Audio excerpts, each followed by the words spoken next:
Yes, so hello everyone, Hitesh here. Today we're gonna talk about the movie The Tomorrow War. ये movie मेरी series ऑडेक्स यानी कि on demand explanation की 11th movie है। आप में से कुछ लोगों को पता होगा और जिन लोगों को नहीं पता होगा तो मैं बता दूं कि मैं हर 2 महीनों में एक बार ऑडेक्स सीरीज को लेकर आता हूं, जिनके अंदर 10 मूवीज होती है और ये वो मूवीज होती है जिनकी मेरे पास काफी टाइम से डिमांड आ रही होती है। लास्ट एक वीक से मैं देख रहा था कि इस मूवी की मेरे पास में काफी बार रिक्वेस्ट आ चुकी थी और जैसी आपकी डिमांड वैसा मेरा काम। सो विदाउट वेस्टिंग टाइम चलिए आते हैं इस कहानी की मेन स्टोरी लाइन की तरफ। इस कहानी की शुरुआत होती है सन 2050 में, जहां पर कुछ सोल्जर्स आसमान से गिरते हैं सीधा एक पूल के अंदर। कुछ तो पानी में गिरकर बच जाते हैं और कुछ जमीन पर गिरकर मारे जाते हैं। और वहीं पर एंट्री होती है हमारे इस कहानी की लीड कैरेक्टर यानी कि डैन फॉस्टर। ये वही अपना थैनोस वाला जिसने उसके कान के नीचे कंटाप लगाया था। और यहीं से कहानी आती है प्रेजेंट टाइम में, जहां पर हमें दिखाया जाता है सन 2022 दिसंबर का महीना, जहां पर डैन फॉस्टर की बेटी मूरी फॉस्टर का बर्थडे होता है। और उसी बर्थडे को खास बनाने के लिए वो अपने साथ में काफी सारे खाने पीने की चीजें अपने घर में लेकर आया था। उसके पूरे घर में पार्टी का माहौल था, हर कोई खुश था।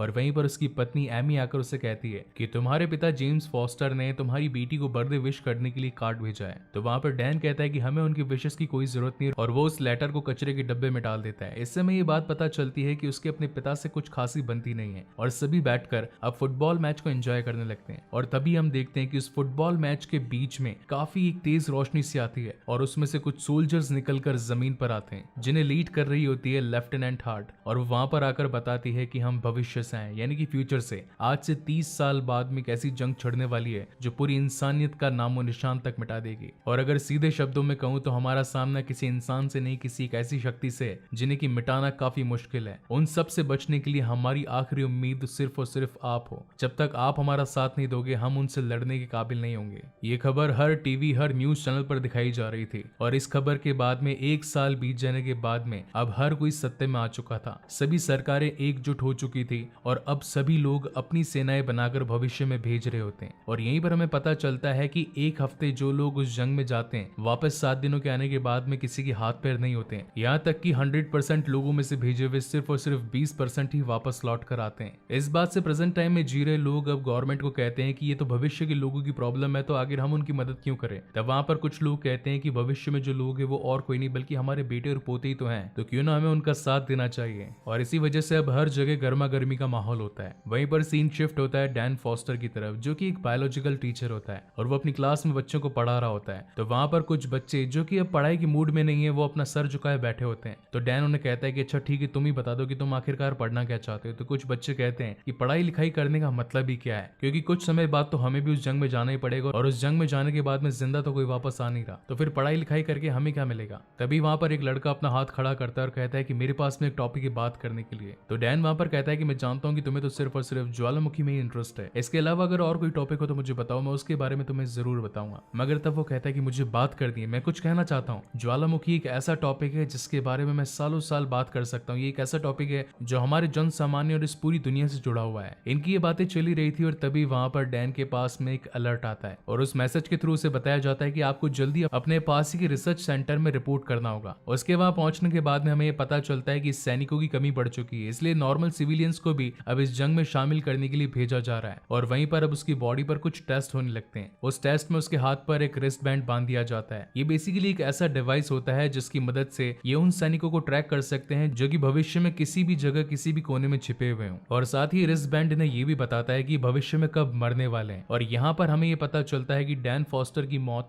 2030 में यानी कि आज से ठीक 8 साल बाद में होने वाली है। तो डैन कहता है कि आखिर मैं मरूंगा कैसे, क्या आप मुझे बता सकते हैं। मगर वो मिलिट्री वाले उसे कुछ नहीं बताते और सिर्फ एक ही चीज कहते हैं कि आपके पास में सिर्फ और सिर्फ 24 घंटे हैं अपने आप को जंग में तैयार करने के लिए। आप अपने परिवार वालों को बता दीजिएगा कि अब आप भी इस जंग में शामिल हैं। और अब न चाहते हुए भी डैन को उन्हीं का एक साथी बनना पड़ता है। वहां से वो मुंह लटकाए अपने घर पर पहुंचता है। यहाँ पर हमें दिखाया जाता है कि डैन की बीवी एमी जो कि अब एक कॉन्फ्रेंस ले रही होती है। अगर आपने एंड गेम देखी होगी तो वहां पर अपने स्टीव रॉजर्स भी इसी तरीके की एक कॉन्फ्रेंस किया करते थे, जिनके अंदर वो ब्लिप के बाद बजे लोगों के साथ में बातचीत कर रहे थे। और यही सेम टू सेम काम एमी का भी होता है। वो वहां पर लोगों से बातचीत कर रही होती है कि आखिर उस भविष्य की जंग में आपका सामना कैसे जानवरों से हुआ, या फिर ऐसी कौन सी शक्ति थी जिससे इंसान नहीं टकरा सकते। तो उन सभी का एक्सपीरियंस काफी बुरा था। और उसी बीच वहां पर डैन पहुंच जाता है। डैन एमी के साथ में बातचीत करने लगता है तो एमी को पता चलता है कि उसके हाथ पर भी वही रिस्ट बैंड बांध दिया गया है जो कि जंग में भेजे जाने से पहले बांधा जाता है। तो वो उसे मना करती है और कहती है कि मैं तुम्हें कहीं पर भी नहीं जाने दूंगी। तो डैन कहता है कि मुझे ये सब कुछ करना ही पड़ेगा। इस रिस्ट बैंड की वजह से वो मुझे कहीं से भी ढूंढ लेंगे, मैं चाहे कहीं पर भी छुपूं, कहीं पर भी भागूं, मगर वो मुझे इस जंग में भेज कर ही रहेंगे। तब वहां पर वो कहती है कि क्या तुम अपने पिता की मदद ले सकते हो, क्योंकि वही एक ऐसे शख्स हैं जो इस रिस्ट बैंड को उतार सकते हैं। और अब न चाहते हुए भी डैन को अपने पिता जेम फॉस्टर के पास जाना पड़ता है। उनकी एक छोटी सी फैक्ट्री जैसी होती है जहां पर वो एरोप्लेन्स को रिपेयर करते हैं और साथ ही नए नए गैजेट्स बनाते हैं। वहां पर डैन जब अपने पिता को कहता है कि मुझे जंग में भेजा जाने वाला है अगले 24 घंटों में, जिसमें मैं नहीं जाना चाहता, तो मैं बस ये चाहता हूँ कि आप मेरी रिस्ट बैंड उतार दें। तब उसे चेक करने के बाद में जेम्स बताते हैं कि ये रिस्ट बैंड सी सीरीज का है, ये काफी ताकतवर बैंड है, इसे निकालने के लिए मुझे थोड़ा वक्त चाहिए। और जब थोड़ी देर उन दोनों के बीच में और बातें होती है तो वहां पर डैन गड़े मुर्दे उखाड़ने लगता है। इस वजह से जेम्स को काफी ज्यादा गुस्सा आ जाता है और वो कहता है कि बाप की याद तभी आती है जब औलाद मुसीबत में हो। इस बात से तो डैन को और ज्यादा गुस्सा आ जाता है और वो कहता है कि ना तो मैं तुमसे कभी मिलने आऊंगा और ना ही अपनी बेटी को कभी तुमसे मिलवाऊंगा। और ये कहकर वो वापस अपने घर पर पहुंच जाता है। वापस अपनी बीवी एमी से मिलने के बाद वो कहता है कि मेरी रिस्ट बैंड अभी तक मेरे हाथ से नहीं उतरी, इसका मतलब ये है कि मुझे जंग में जाना ही होगा। लेकिन एमी कहती है कि एक बार अपनी बेटी से जरूर मिल लेना। वो अपनी बेटी मुरी से मिलने के लिए जाता है और उसे कहता है कि बेटा मेरे पास में एक ऑर्डर आया है। तो उसकी बेटी समझ जाती है कि हाँ पापा, मुझे पता है कि आप अभी जल्दी ही उस जंग में जाने वाले हैं। दोनों के ही बीच में काफी इमोशनल सीन क्रिएट होता है और अपनी बेटी को बाय कर देने के बाद में अब वो दिन आ चुका होता है जहां पर अब उन सभी सिविलियंस को उस जंग में भेजे जाने के लिए 1 हफ्ते की ट्रेनिंग दी जाने वाली होती है। यहाँ पर हमें ये पता चलता है कि जंग में भेजे जाने वाले सभी सिविलियंस 40 साल की एज के ऊपर के हैं। अब यहाँ पर एक छोटी सी चीज है जो मैं आपको एक्सप्लेन कर देता हूँ। 2050 में होने वाली लड़ाई को जो लोग लड़ने जाने वाले हैं उनकी डेथ हो चुकी होनी चाहिए 2050 में। इसीलिए 2022 से उन्हीं 40 साल प्लस के लोगों को लिया जा रहा है जो कि 2030, 35 या फिर 40 तक में मर जाएंगे। ऐसा इसीलिए किया जा रहा है ताकि उनका सामना उनकी फ्यूचर आइडेंटिटी से नहीं हो सके। और वहीं पर इसका उल्टा होता है, यानी कि जो सैनिक इन्हें ट्रेन कर रहे हैं उन सभी की एज 22 साल से नीचे है। इसका मतलब ये है कि सन 2030, 35 या फिर 40 तक वो पैदा ही नहीं हुए, तो आखिर वो अपने फ्यूचर से कैसे मिल पाएंगे। इन सभी को ट्रेनिंग में बताया जाता है कि आपका सामना जिस शख्स से होने वाला है उनका नाम है व्हाइट स्पाइक्स। वो काफी तेज तर्रार और काफी भयानक जीव है। अगर आपको उनका सामना करना है तो आपको उनके पेट और गले पर वार करना है, क्योंकि उनकी पीठ और सर एक काफी मजबूत ढाल से जुड़ी हुई है। टोटल 7 दिनों तक चलने वाले इस लड़ाई के अंदर अगर आप वापस से जिंदा बचते हैं तो आप ठीक 7 दिनों बाद इस टाइमर की मदद से इस टाइमलाइन में वापस से आ सकते हैं। और अगर आप मारे गए तो आपके परिवार वालों को $10 लाख दिए जाएंगे। उसी जगह पर डैन की मुलाकात 2 शख्स से और होती है। एक का नाम होता है चार्ली, जो कि एनवायरमेंटल प्रोफेसर होता है, जिसे कि वातावरण विज्ञान का काफी अच्छा ज्ञान होता है। वहीं दूसरी तरफ एक और इंसान होता है जिसका नाम होता है डोरियन, जो कि पिछले 3 बार भविष्य में जाकर उनसे लड़कर वापस आया है। जब सारे सैनिक इन सभी को आगे फ्यूचर में किस तरीके से लड़ाई करनी है इस बारे में बता रहे होते हैं और बता रहे होते हैं कि जंप लिंक के थ्रू आपको आपके भविष्य में 30 साल आगे भेजा जाएगा। तो वहां पर चार्ली कहता है कि क्यों ना हम सीधा उसी डायरेक्शन उसी समय में जाए जहां पर ये सारे एलियन इस धरती पर आए थे और हम उन्हें उसी दिन ही मार दें। तो वहां पर मिलिट्री के लोग कहते हैं कि ना तो हमें आज तक इनका कोई स्पेसशिप मिला और ना ही यहाँ पर धरती पर क्रैश लैंडिंग होने की कोई सबूत। इस वजह से हम वो दिन और वो जगह नहीं जान पाए जहां पर ये पहली बार मौजूद थे। हमें बस ये पता है कि रशिया में फर्स्ट टाइम अटैक हुआ था और रशिया के बाद में अब ये पूरी दुनिया में फैल चुके हैं। और इसी के साथ ही एक चीज और एक्सप्लेन करता चलूं मैं आपको, ये जो जंग हो रही है यानी कि जो एलियंस आए हैं ये आए हैं सन 2050 में और 2051 और 52 में इनकी जंग यानी कि फ्यूचर वाले मिलिट्री फोर्स की जंग इन व्हाइट स्पाइक से चल रही है। और अभी जो करंट टाइम चल रहा है ये है 2022 का। इसका मतलब ये है कि अभी टोटल 28 साल लगेंगे उन एलियंस को इस धरती पर अटैक करने में। हर 7 दिनों के हमले के बाद में 7 दिनों का एक रेस्ट डे होता है जिसके अंदर ये व्हाइट स्पाइक्स होते हैं और ये वही 7 दिन होते हैं जहां पर भविष्य से पहले यानी कि भूतकाल के अंदर जो मिलिट्री फोर्स इस 2022 में आई है ये 7 दिन अपने उन सिविलियंस को ट्रेन करके वापस भविष्य में भेजते हैं ताकि ये लोग 7 दिनों बाद जब वापस धरती पर आए तो उनसे लड़ने का एक्सपीरियंस बाकी सभी मिलिट्री फोर्सेस को दें और आकर बताएं कि वो कितने खतरनाक है, उनसे किस तरीके से लड़ा जाना चाहिए और उनसे बचने के और क्या क्या तरीके हैं। और इन्हीं सभी के साथ में अब 7 दिन कंप्लीट हो जाते हैं और वो दिन आता है जब सारे सिविलियंस को भविष्य में भेजा जाना होता है जंप लिंक के थ्रू। लेकिन जैसे ही जंप लिंक स्टार्ट होता है उसके अंदर कुछ टेक्निकल फॉल्ट आ जाता है और जो लोग जमीन पर लैंड होने वाले थे वो सब अब डायरेक्ट आसमान से 5-6 मील ऊपर से गिरने लगते हैं। और ये वही मिड सीन होता है जो कि हमें स्टार्टिंग में दिखाया गया था। कुछ लोग तो पानी में गिर जाते हैं और कुछ लोग बिल्डिंग से टकरा कर नीचे गिरकर मारे जाते हैं। अब जो लोग बचते हैं उनके अंदर डैन फॉस्टर भी शामिल होता है, जिन्हें अब भविष्य की कमांडिंग लीड ऑफिसर जिनका नाम होता है लेफ्टिनेंट फॉस्टर, वो उससे कांटेक्ट करती है और कहती है कि पास ही के एक रिसर्च सेंटर के अंदर हमारी कुछ हार्ड ड्राइव्स और कुछ दवाइयां पड़ी है। हमारी एक टीम उन्हें लेने के लिए वहां पर गई थी मगर अभी तक उनका वापस से कोई भी मैसेज नहीं आया। तो हम चाहते हैं कि आप सभी लोग उस रिसर्च सेंटर के अंदर जाकर हमारी टीम से कांटेक्ट करें और वो हार्ड ड्राइव्स और वो दवाइयां वापस लेकर हम तक पहुंचा दें, क्योंकि कुछ ही समय के अंदर यहाँ पर बॉम्ब ब्लास्ट होने वाले हैं। जेट फाइटर्स के थ्रू इस पूरी जगह पर बड़ी बड़ी मिसाइल्स गिराई जाने वाली है। तो मैं चाहती हूँ कि उनके इस मिसाइल गिराने से पहले अब वो सारी इंपॉर्टेंट चीजें हम तक पहुंचा दें। और इसी के साथ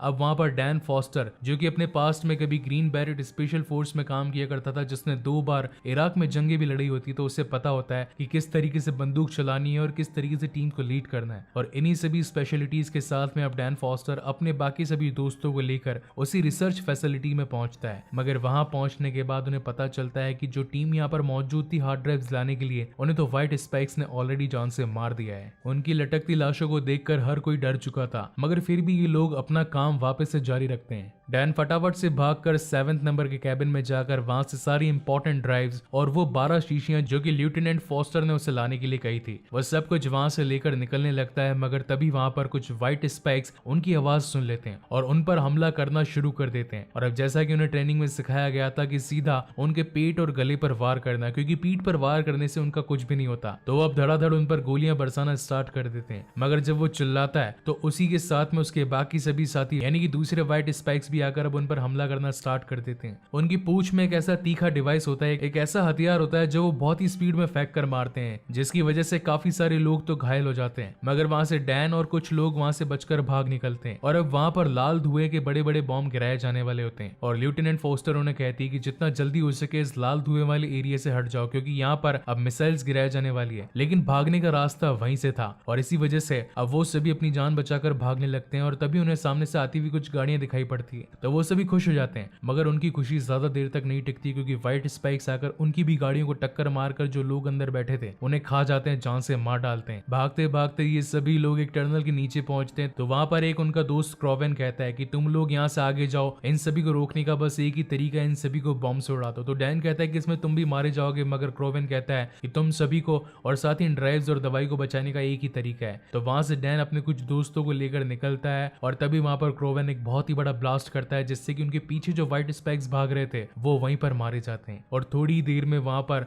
मिसाइल्स गिराई जाती है, जिससे कि वो पूरा एरिया तबाह हो जाता है। मगर उससे पहले डैन, चार्ली और डोरियन ये तीनों ही वहां से निकल चुके थे। वहीं पर सीन दिखाया जाता है एक हॉस्पिटल का, जिसके अंदर ये तीनों ही एक बेहोशी की हालत में पड़े होते हैं। और वहां पर अब आती है लेफ्टिनेंट फॉस्टर और वो आकर अब डैन से बातचीत करने लगती है। तो वो कहता है कि फॉस्टर, क्या तुम 2 आर लगाती हो 1 आर? और तब उसे पता चलता है कि भविष्य में और कोई नहीं बल्कि मेरी बेटी मूरी फॉस्टर है। हालांकि मूरी अपने पिता को वापस यहाँ पर देखकर ज्यादा खुश तो नहीं होती। तो वहां पर डैन कहता है कि आखिर प्रॉब्लम क्या है, तुम मुझसे इतना रूड बिहेवियर क्यों कर रही हो? तो वो बताती है, जब मैं 12 की थी तब आपने घर छोड़ दिया, और जब मैं 14 की हुई तो आपने मॉम के साथ में मुझे भी छोड़ दिया, और जब मैं 16 की हुई तब मैंने देखा कि एक एक्सीडेंट की वजह से आप एक हॉस्पिटल में मर रहे हैं और 2030 में आपकी मौत हो गई। तो डैन कहता है कि ठीक है, अगर 2030 में मुझे मरना ही है तो क्यों ना इस वक्त में अगर तुम्हारी जो भी हेल्प कर सकूं मुझे बताओ, ताकि मैं अपनी बेटी के साथ कुछ वक्त तो गुजार सकूं। और वहीं से मूरी बताती है कि हमें अब उनके घोंसले में जाना पड़ेगा, क्योंकि जब तक उनकी मादा यानी कि फीमेल व्हाइट स्पाइक्स को नहीं मारा जाएगा तो वो और भी ज्यादा व्हाइट स्पाइक्स को प्रोड्यूस करती रहेगी। इसलिए हमें उसे पकड़कर कैद करना पड़ेगा और उसके डीएनए से एक ऐसा टॉक्सिन बनाना पड़ेगा जिससे कि सभी मारे जाए। तो डैन कहता है कि हमारी इस धरती पर तो काफी अलग अलग टॉक्सिन है जो कि काफी खतरनाक है, क्या तुमने कभी वो ट्राई नहीं किए? तो वहां पर मूरी बताती है कि उनसे बाकी सभी मेल यानी कि जो नर व्हाइट स्पाइक्स होते हैं वो तो मारे जाते हैं, मगर उनका फीमेल पर कुछ असर नहीं होता, इसलिए हमें उसी उसी के डीएनए से ऐसा कोई एक टॉक्सिन बनाना पड़ेगा जो कि उसे भी मार पाए और साथ ही बाकी सभी व्हाइट स्पाइक्स को भी खत्म कर पाए। और अब इन्हीं सारी इन्फॉर्मेशन के साथ में ये सभी निकल पड़ते हैं उन्हीं फीमेल व्हाइट स्पाइक्स के नेस्ट पर, यानी कि उन्हीं के घोंसले पर, जहां पर जाने के बाद में ये लोग अब हेलीकॉप्टर से नीचे उतरते हैं। वहां पर हम देखते हैं कि ऑलरेडी कुछ जवान उस फीमेल व्हाइट स्पाइक को पकड़ने की कोशिश कर रहे थे, उसे पिंजरे में डालने की कोशिश कर रहे थे, मगर वो इतनी ज्यादा ताकतवर थी कि वो हर किसी को जान से मार रही थी। और तब वहां पर मूरी भी पहुंच जाती है और वो अपनी बंदूक से उसकी पूंछ को तोड़ देती है, जिससे कि वो व्हाइट स्पाइक एक फेंकने वाला हथियार मारा करती थी। अब तो वो और भी ज्यादा गुस्सा हो चुकी थी और वो उसे जान से मारने के लिए आगे बढ़ती है, मगर तभी उसकी मदद करने के लिए उसके पिता डैन फॉस्टर नीचे कूद जाते हैं और वो भी अब उन मिलिट्री वालों का साथ देने लगते हैं। लेकिन इसी बीच वो फीमेल व्हाइट स्पाइक काफी जोर जोर से चिल्लाने लगती है। उसकी आवाज सुनकर वहां पर मौजूद सभी मेल व्हाइट स्पाइक आकर उसे बचाने की कोशिश करते हैं। अब एक तरफ तो सभी मिलिट्री वाले एक पिंजरे के अंदर उसे पैक करके वहां से लेकर जाने लगते हैं, वहीं दूसरी तरफ अब सारे मेल व्हाइट स्पाइक्स अब उनके पीछे पड़ चुके थे।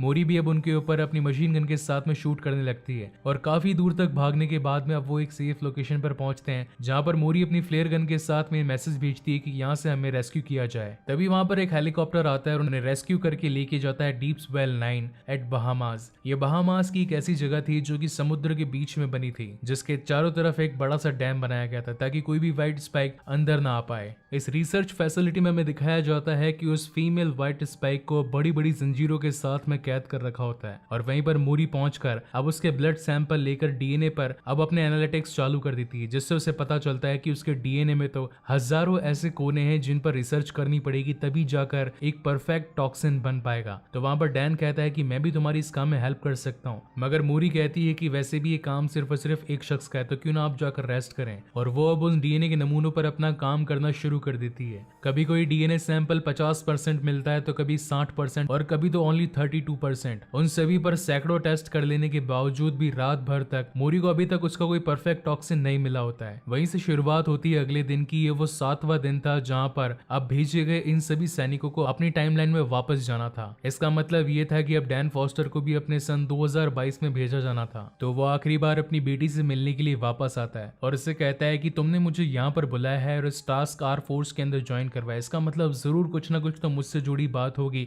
जो तुम मुझे बताना नहीं चाहते। तो वहां पर लेफ्टिनेंट मोरी कहते हैं कि हाँ, मैंने ही ये टास्क आर फोर्स बनाई थी जिसके अंदर आप अभी शामिल हैं। और एक चीज आपको बता दूं, मैं आपको इसलिए यहाँ पर बुलाकर लेकर आई हूँ क्योंकि मैं आपके ऊपर विश्वास करती हूँ। मैं जानती हूँ कि अगर ये टॉक्सिन का तोड़ मिल गया तो आप इसे अपने साथ में लेकर जाएंगे सन 2022 में और इसका मास प्रोडक्शन करेंगे। मास प्रोडक्शन यानी कि बड़ी मात्रा में इस टॉक्सिन को बनाना, ताकि भविष्य में आते आते तक जब तक ये एलियंस हमारे पास पे आएंगे हम इनका खात्मा करने के लिए तैयार होंगे। और बातों ही बातों में उन्हें वो फाइनली 100% डीएनए सैंपल टॉक्सिन मिल जाता है, जिससे कि इन सभी व्हाइट स्पाइक्स मेल और फीमेल को जान से मारा जाए। मगर ये सारी चीजें वहां पर बैठी फीमेल व्हाइट स्पाइक्स देख रही होती है और वो जोर जोर से चिल्लाने लगती है। उसकी आवाज सुनकर तो बड़ी दूर से मेल व्हाइट स्पाइक्स अब उसे बचाने के लिए पहुंच जाते हैं। काफी भारी मात्रा के अंदर जब वो पहुंच रहे होते हैं तो डैम पर मौजूद सारे मिलिट्री फोर्स वाले उन पर धड़ाधड़ गोलियां बरसाते हैं, मगर गोलियों का तो उन पर कुछ असर ही नहीं होता क्योंकि उनकी पीठ और सर तो एक बड़ी ढाल से मजबूत कवर्ड होते हैं। और वहां पर पहुंचने के बाद में सबसे पहले तो सारे व्हाइट स्पाइक्स वहां पर मौजूद मिलिट्री वाले को जान से मारते हैं और अब बचते हैं सिर्फ और सिर्फ डैन और साथ ही मोरी, जिनके पास में वो टॉक्सिन R7 होता है। अब उसे बचाकर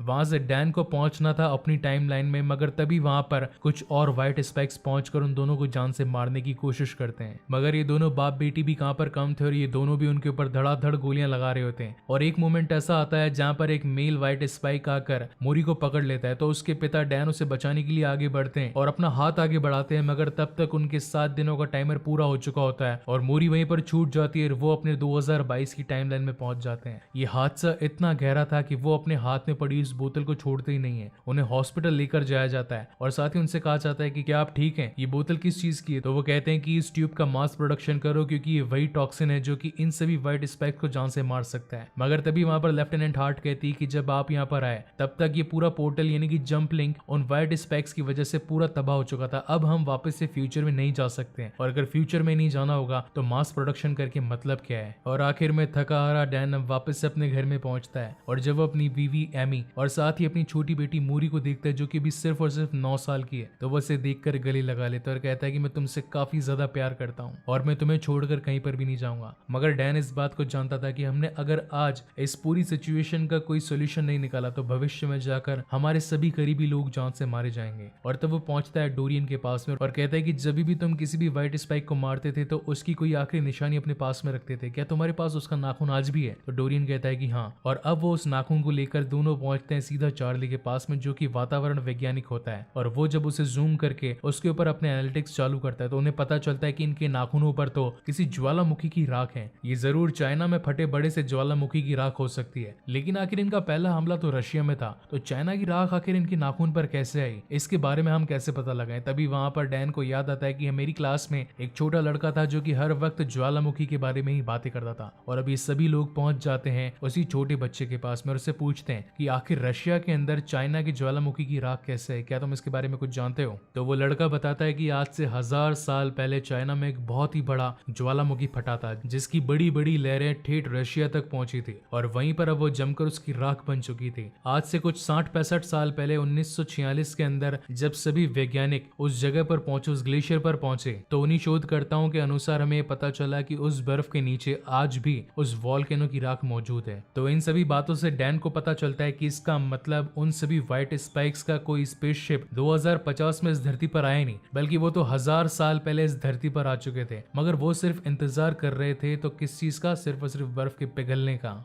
और यही वजह थी कि आज तक हमें उनका कोई स्पेसशिप या फिर कोई क्रैश लैंडिंग स्पॉट आज तक नहीं मिल पाया। अब ये सारी बात बताने के लिए डैन पहुंचता है यूएस गवर्नमेंट के मेन सेनेटर के पास में और उसे कहता है कि हमें पता चला है कि रशिया के अंदर उनका कोई एक स्पेसशिप है, जिसकी मदद से हम वहां पर पहुंचकर उनके जागने से पहले अगर उन्हें मार दें तो वो भविष्य में आकर हम पर हमला नहीं करेंगे। तो सेनेटर कहते हैं कि आखिर मैं तुम्हारी बात क्यों मानूं, वैसे भी इस पूरी दुनिया के अंदर अभी जंग का माहौल छिड़ा हुआ है और कोई भी देश मुझे तुम्हारे रशिया जाने पर एग्री नहीं करेगा, इसलिए इस काम में मैं तुम्हारी कोई मदद नहीं कर सकता। और तब वहां पर डैन को याद आती है अपने पिता की, क्योंकि वो जानता था कि उसके पिता के पास में से काफी सारे हवाई जहाज हैं जो कि उन्हें इलीगल वे में रशिया तक पहुंचा सकते हैं। और अब डैन पहुंचता है अपने पिता जेम्स फॉस्टर से मदद मांगने के लिए और ये सारी बात उन्हें समझाता है कि भविष्य में जो व्हाइट स्पाइक आने वाले हैं उनके स्पेसशिप का हमें पता चल गया है जो कि रशिया में, बस हमें इलीगल वे में वहां पर जाने का तरीका चाहिए। और अब ये सारी बात सुन लेने के बाद में तो उसका पिता अब इस काम से अपने पैर पीछे कैसे हटा सकता था। और इन सभी के अंदर अब उनका साथ देने के लिए लेफ्टिनेंट हार्ट और उनकी एक छोटी सी टुकड़ी भी अपने काफी सारे हथियार और कुछ और एक्स्ट्रा टॉक्सिन्स को लेकर रशिया के लिए निकल पड़ते हैं। रशिया पहुंचने के बाद में ये सभी लोग डायरेक्ट उसी स्पॉट पर पहुंचते हैं जहां पर आज से 1000 साल पहले फटे चाइना के ज्वालामुखी की राख मौजूद थी। और वहां पहुंचने के बाद उन्हें पता चलता है कि इस जगह को बम से उड़ाना पड़ेगा, क्योंकि जब तक हम इसे बम से नहीं उड़ाएंगे तब तक हम जमीन के नीचे यानी कि बर्फ के नीचे तक नहीं पहुंच पाएंगे। और काफी बड़े बॉम्ब ब्लास्ट कर देने के बाद में उन्हें पता चलता है कि जमीन के नीचे तो एक बहुत ही बड़ा स्पेसशिप मौजूद है और ये वही स्पेसशिप था जिसकी मदद से ये सारे व्हाइट स्पाइक इस पूरी दुनिया में आए थे आज से 1000 साल पहले। लेकिन तभी इन्हें पता चलता है कि ये तो एक इवेंचुअली एक्सीडेंट था। इसका मतलब ये था कि उन व्हाइट स्पाइक्स को कभी धरती पर आना ही नहीं था, ये तो गलती से उनका शिप यहाँ धरती पर क्रैश हो गया। अब मिलिट्री फोर्स के पास में जो टॉक्सिन R7 था उसकी मदद से वो सारे के सारे सोल्जर्स मिलकर उन सभी व्हाइट स्पाइक्स के सर में डाल रहे होते हैं, जिसकी वजह से थोड़ी ही देर में वो पिघल कर वहां पर मर रहे थे। मगर जब वो मर रहे थे तो वो इतना ज्यादा शोर मचा रहे थे कि पास में मौजूद बाकी सभी पड़े डीप स्लीप के अंदर जो व्हाइट स्पाइक्स थे वो जाग जाते हैं और वो उसी मूवमेंट पर वहां पर जितने भी सैनिक होते हैं उन्हें जान से मारने लगते हैं। वहां पर डैन अपनी बंदूक से उनका सामना करने की कोशिश करता है, काफी को तो मारता भी है, मगर तभी उनमें से एक निकल कर भाग जाता है। तब वहां पर बाकी सारे स्पाइक्स भी निकल ही रहे होते हैं, तो वहां पर डोरियन कहता है कि इन सभी को यहाँ से तबाह करने का सिर्फ और सिर्फ एक ही इलाज है, इस पूरी जगह को बॉम्ब से उड़ा दो। डैन तुम जितना जल्दी हो सके यहाँ से भागो, क्योंकि तुम्हें उस बचे हुए एलियन को जान से मारना है, इस पूरे शिप को हम देख लेंगे। और अब ना चाहते हुए भी डैन को उस पूरे शिप से निकलना पड़ता है और देखते ही देखते अब डोरियन की मदद से वो पूरा एलियन से भरा हुआ स्पेसशिप एक बहुत ही बड़े ब्लास्ट के थ्रू खत्म हो जाता है। बाहर पहुंचने के बाद में उन्हें बहुत ही खराब हालत के अंदर अपने पिता जेम्स और साथ ही चार्ली मिलते हैं। तो वहां पर उसके पिता कहते हैं कि हमने उस एलियन को रोकने की काफी कोशिश की, मगर वो काफी ज्यादा बड़ी थी जिसके सर पर लाल निशान थे। तो वहां पर डैन समझ जाता है कि ये जरूर वही फीमेल व्हाइट स्पाइक है जो कि काफी ज्यादा बड़ी और खतरनाक है। अगर हमने उसे टाइम रहते नहीं रोका तो वो भविष्य में आकर हम सभी को जान से मार डालेगी। इसीलिए अब डैन और साथ ही जेम्स दोनों दोनों ही मिलकर एक अच्छी सी प्लानिंग बनाते हैं उस व्हाइट स्पाइक को मारने के लिए। वहां पर जेम्स अपना ही एक जैकेट एक मूर्ति के रूप में खड़ा कर देता है, तो व्हाइट स्पाइक को लगता है कि ये जरूर कोई इंसान है और वो उस पर हमला करने के लिए पास में भागते हुए आती है। मगर तभी जेम्स उसे अपनी स्नाइपर से शूट करने लगता है। वहीं पर अपने पिता का साथ निभाने के लिए अब डैन भी पहुंच जाता है और वो उसके हाथ के अंदर वो इंजेक्शन लगा देता है। मगर तब उसका हाथ जब पिघलने लगता है तो वो व्हाइट स्पाइक इतनी चालाक थी कि वो अपने दांत से अपना हाथ ही काट देती है ताकि उसका पूरा शरीर खराब ना हो सके और वापस से उनसे लड़ने के लिए तैयार हो जाती है। उन व्हाइट स्पाइक्स की एक खास बात थी कि वो खून को सूंघ सकती थी और तभी वहां पर जेम्स अपना हाथ काट देता है जिससे कि खून बहने लगता है और वो अपने बेटे को बचाने के लिए अपनी जान कुर्बान करने वाला होता है, क्योंकि नीचे ही एक बहुत ही बड़ी खाई होती है। और जेम्स सोच रहा था कि मैं अपने साथ साथ उस पूरी की पूरी बड़ी फीमेल को भी लेकर मर जाऊंगा। मगर तभी वहां पर उसका बेटा चार्ली के थ्रू दिया गया नाखून लेकर उसके सर पे कूद जाता है और उस नाखून से उसका गला काट देता है और जो एक और टॉक्सिन उसके पास में बचा होता है वो उसके मुंह में डालकर उसे वहीं खाई से नीचे पटक देता है और नीचे गिरते ही एक बड़ी सी चट्टान से टकराकर वो व्हाइट फीमेल स्पाइक गिरकर मर जाती है। और इसी के साथ दुनिया पर आने वाला एक बहुत ही बड़ा हादसा टल जाता है। इस पूरे इंसिडेंट्स के बाद में अब जब डैन और जेम्स की दोस्ती हो चुकी थी तो वो अपने बेटी से मिलवाने के लिए अपने पिता को भी अपने घर पर ही लेकर आ जाता है और इसी के साथ एक हैप्पी एंडिंग होती है। सो गाइज, आपको ये वीडियो कैसा लगा प्लीज मुझे लाइक और कमेंट करके जरूर बताइएगा और अगर पहली बार इस चैनल पर आए तो इसे जरूर सब्सक्राइब भी कीजिएगा। इसके बाद में मैं आप ही के थ्रू बताई जाने वाली ऑन डिमांड एक्सप्लेनेशन को इस ऑडेक्स सीरीज में जोड़ूंगा। तो अगर आप भी अपनी फेवरेट मूवीज को इस चैनल पर देखना चाहते हैं तो मुझे कमेंट कीजिए #ऑडेक्स और अपनी फेवरेट मूवी का नाम। जितनी ज्यादा मेरे पास सेम नेम के रिक्वेस्ट आएंगे मैं उसी मूवी को अपना अगला एक्सप्लेनेशन बनाकर आपके सामने प्रेजेंट करने की कोशिश करूंगा। And thank you very much guys for watching this video. मिलते हैं अगले वीडियो में।